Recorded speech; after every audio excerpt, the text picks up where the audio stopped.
Hi everyone, I'm Arun Tyagi. Let's continue our learning of mastering the graph.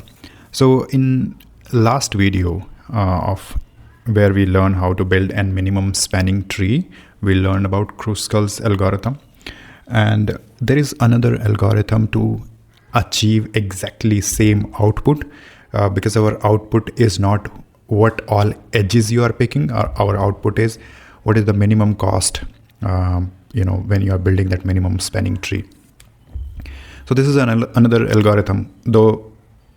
First, let's do the recap of what we did in Kruskal. So if this was our graph, what Kruskal's would have done is picked edges one by one, from smallest to the bigger ones. Like firstly, it will pick this 7 and 6 edge, which is having 1 as weight or cost, whatever you can call it. Then it would have picked this or this because they are having 2 weights, and likewise. So ultimately it will pick edges one by one and simply check if any of when I'm picking this edge, if I build this edge in my, or if I include this edge in my minimum spanning tree, will there be a cycle? Means if there was already a way to reach from 6 to 7 or 7 to 6 via some other route, then I don't need to build that particular edge. That was our Kruskal, and if you haven't seen that video, I will highly recommend go and learn that first. Now Prim's is another way to build minimum spanning tree. Firstly, you might think that if I know already one algorithm, why should I learn another, right? So if you have seen a previous video on Bellman-Ford, seeing how algorithm expands, that solving some questions on that pattern actually helps us in very different questions. Obviously for a college going student where they just need to write a minimum spanning tree algorithm or solve a minimum spanning tree question, knowing any algorithm can work. But when there will be question which is not asking you to do minimum spanning tree, but the understanding of how algorithm expands, how the graph will build, that pattern can help you in solving some very tough questions. And that can put you from an higher to strong higher category. Okay, so knowing that is always good. And I'll also try to bring up some questions where, how knowing how graph is expanding is actually helping us solving a question. Now coming back to Prim's, let's just build the intuition of this algorithm first. So in Kruskal, what I was doing is I was picking the shortest edge first, or smallest edge first, smallest in terms of the weight.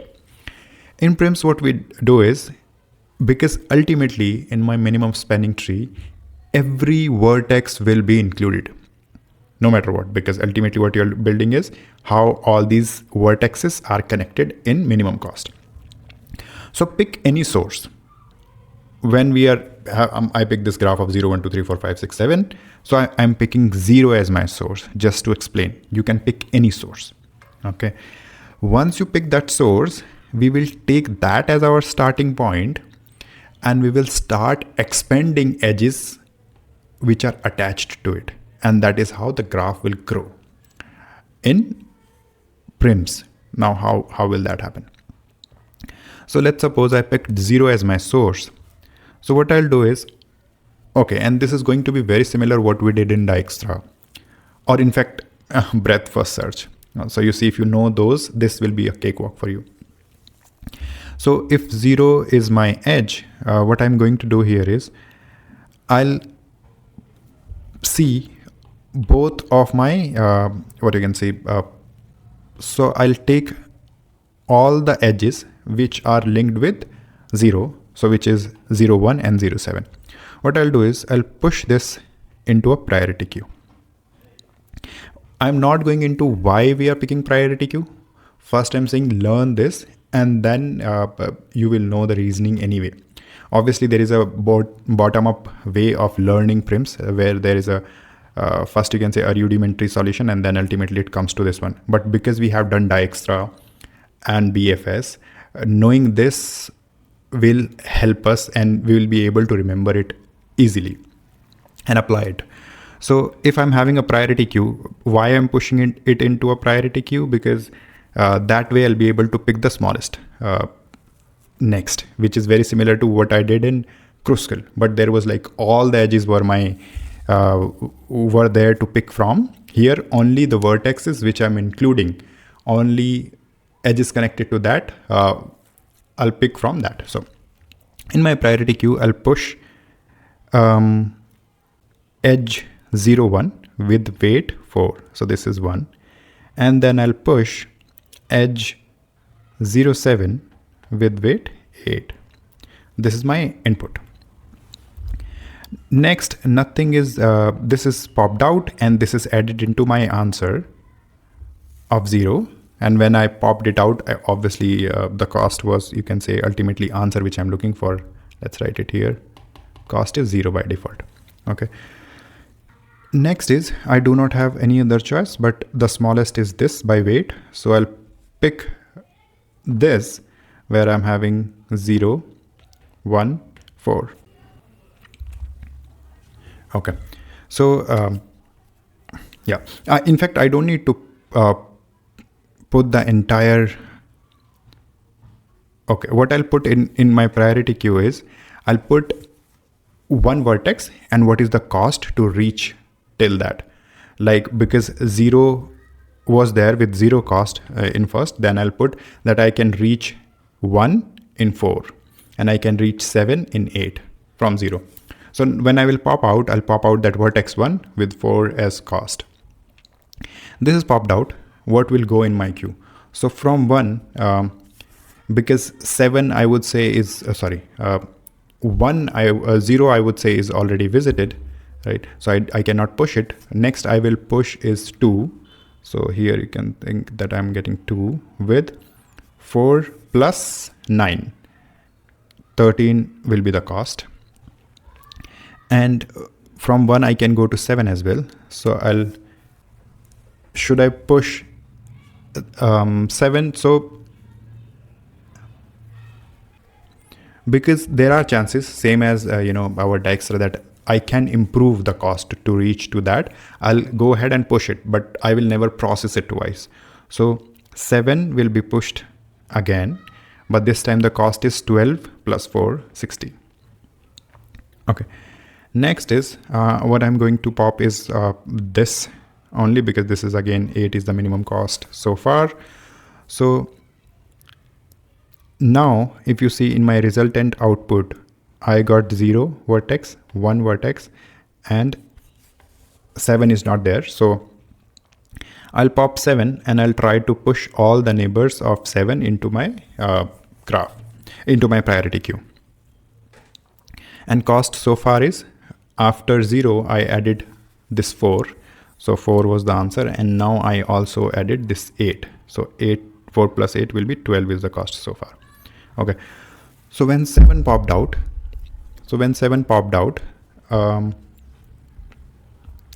I can insert this 6. So in my priority queue now, 6 is my target, which I can reach in. So till 7 it was 8 plus 1, 9. And there's 1 is there, but 1 is already there in my visited set or output set, you can say. So 1 I will not add again. Similarly, 0 I will not add again.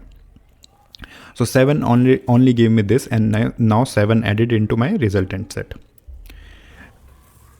So from this, next vertex which will come out is 6 with 9 as a weight. So when 6 is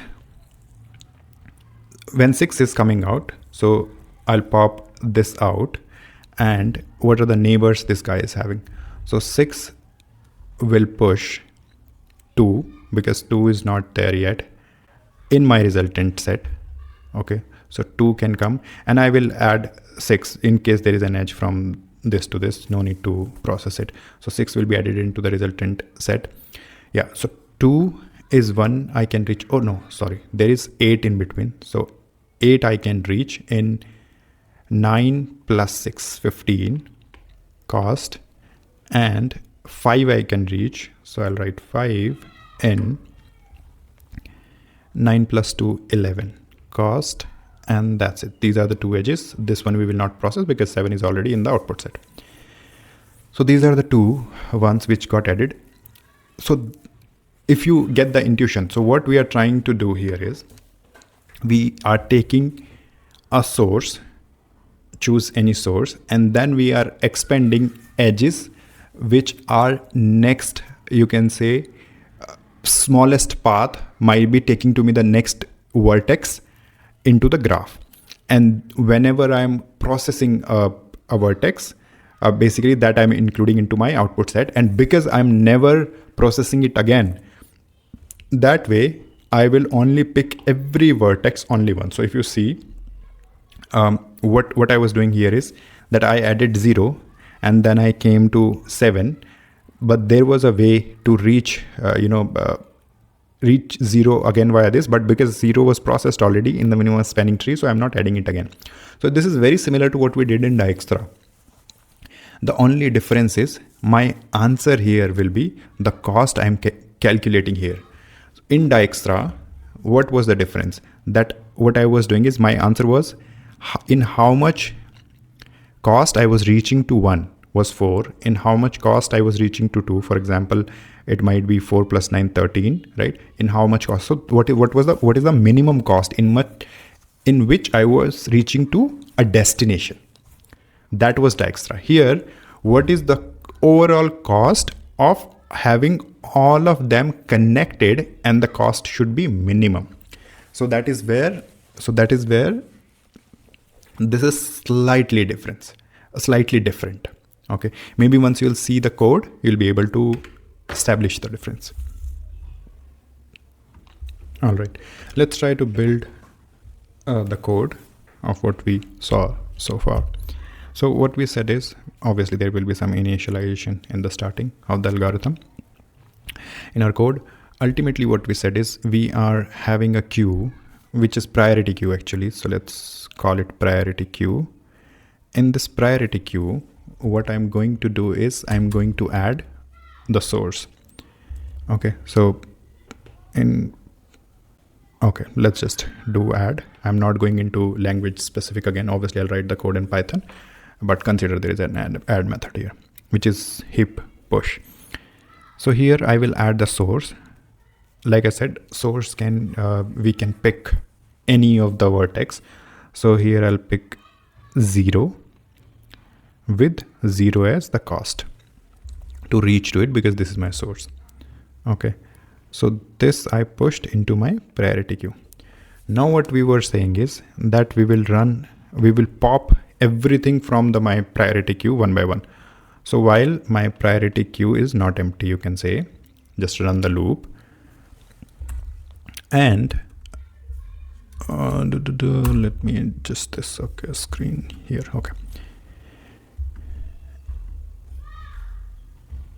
Okay, so what I was doing is, let's say this is my source now, and wait to reach till here, a vertex, you can say, wait to, this is a wait and cost to reach till here is coming from the priority queue. Say priority queue dot pop. This will give me this array with 2 values. So I got the 2 values. Now what I should do? First thing first, whether should I process it or not? For that, we need to check if this is already into my answer set, or we can call it visited. Visited u, if this is true, assuming this is set, right? Or array of Boolean. So if this is visited already, then just simply continue. I'm not going to process it. Otherwise, if I'm processing, what I'm going to do, ultimately I need an answer. Let's call it result. Just add the value to that of whatever is the cost to reach to this one. Okay, so that we added. Now also mark it as visited, just in case there is an edge to go to itself. So visited of u will be true. Okay, now what next? So visited, we marked it as true.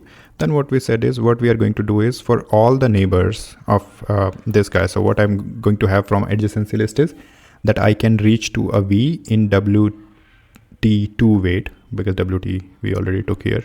So I'll say WT2 in my adjacency list or graph from U. So whatever edges we are having, which we saw here, like if this was my source, so to 1 I can reach in 4, to 7 I can reach in 8.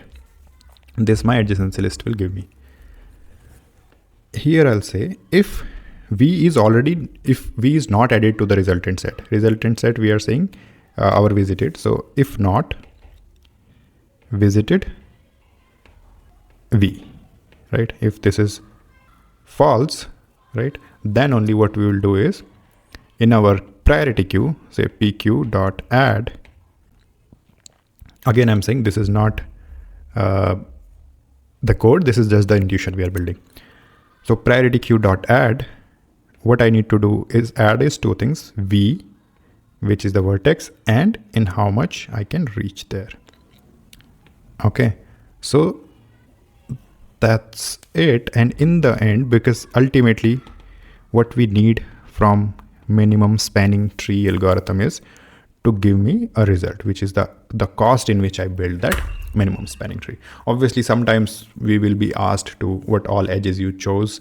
In that case, we will simply pick the edges because we know how we are connecting, how we are picking, right?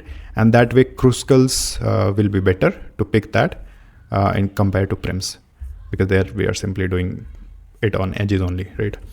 Anyway, so one clear difference, if you can see, is Prim's runs on vertexes. You are picking the vertex, adding the vertex into the result set, where Kruskal's runs on the edge. So this is, you can say, although I wrote that in my note as well on Google document, Prim's is vertex with priority queue. Kruskal is sort the edges and then do a greedy approach. So edges with union find, DFU. Okay, so yeah, let's just apply this code first. So maybe I'll solve the same question which we did with Kruskal's. All right. So this is the same question to build a minimum spanning tree, and the result which we need to return is the number, the minimum cost, right? Here they gave it. So in this question, they gave us the edges, not the adjacency list. So I just build a utility to convert that edges into adjacency list or graph, you can say. That is something extra I just did to kind of run the same code which we just learned. So like we saw that there will be a queue, priority queue, and in that we will push the source first, and then ultimately we will pop it from the priority queue until there is anything into the priority queue. So this is exactly what we just saw, right? Let me just, so ignore this line, because like I said, this algorithm is better, works with adjacency list. So what we should do is first I should define a priority queue that will be an empty array, and then visited also I need to define. So visited, like we said, it will be a Boolean type of array of how many number of vertexes. That will be the size of this array. Anything else we need? So we defined our visited, we defined our priority queue from which we are doing the push and pop, and the result which we are returning. By default, the cost should be 0, so that in this we can add the result. So let's just compile this. Okay, runtime, okay, I'm calling this. So this can be self dot, because this I built inside. This is something related to Python, so that we can ignore. I think indentation issue, that's again Python, ignore that.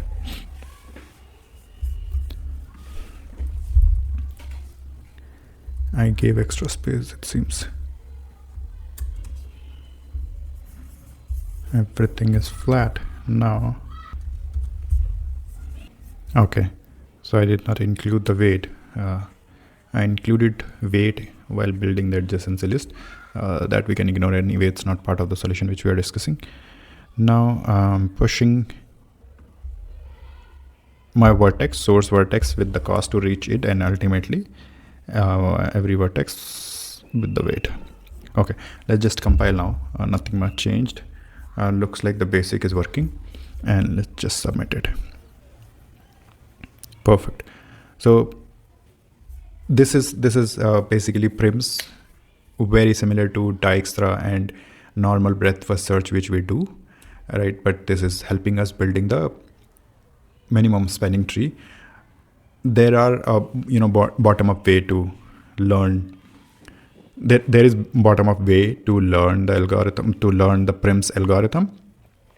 But I think because we are the series which we are trying to do, if we learn it that way, we will be able to pick this up easily. No need to learn that the brute force way of Prim's, where they talk about that manage two sets, one of unvisited set and one of visited, and just try to pick the edge which is connecting one set to another, right? So that I'm ignoring for now, because the thing which we are trying to learn is different. We are not trying to mug up the algorithms. We are trying to do it in the pattern end to end. And once we did it, we'll see that all the questions we are able to solve easily. And that's my intent, that we should be able to solve all the questions. When a question is coming, I should not be stuck. You should not be stuck that how to solve it, or to which category it is falling to. Now let's do the time complexity. Let's see. So this is going to be very similar how we calculated breadth first search and Dijkstra, and like I said, seeing that is not pretty straightforward. So I highly recommend go and check those videos, especially how we calculated the time complexity of breadth first search. So if you see, what we are doing here is we are trying to push every vertex once, right, into the priority queue. So worst case scenario. Okay, so if you see, we are trying to run, so this loop will run, you can say safely, v times, because worst case every vertex we will push, and every vertex hence will be popped out from this. This particular thing, push and pop, we know in priority queue take log of v. That just consider that otherwise just check how priority queue is done. So pop from this is number of items in worst case scenario can be v, hence it will take log of v to pop, and this also take log of v to push. Okay, so this operation is happening twice, so overall it will be log of v, right? I can safely say it is v into log of v, but there is a plus. What is this plus? This for loop.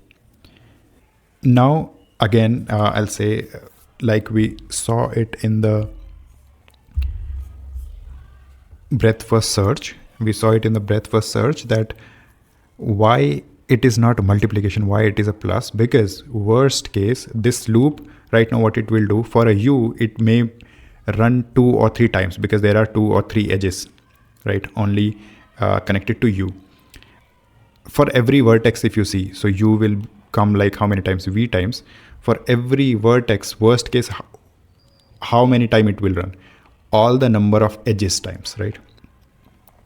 So this is just the plus. So what is happening here is, overall, if we see, it will run e, and inside what is happening is log v, e log v. So it's v log v plus e log v. So on a in terms of big O, you can say it is v log v or e log v. Both are correct. Okay, but this is not multiplication. That's the thing which you have to identify, why it is not a e log v into v log v, why it is a plus, right? So yeah, that's the crux of calculating the time complexity of Prim's algorithm.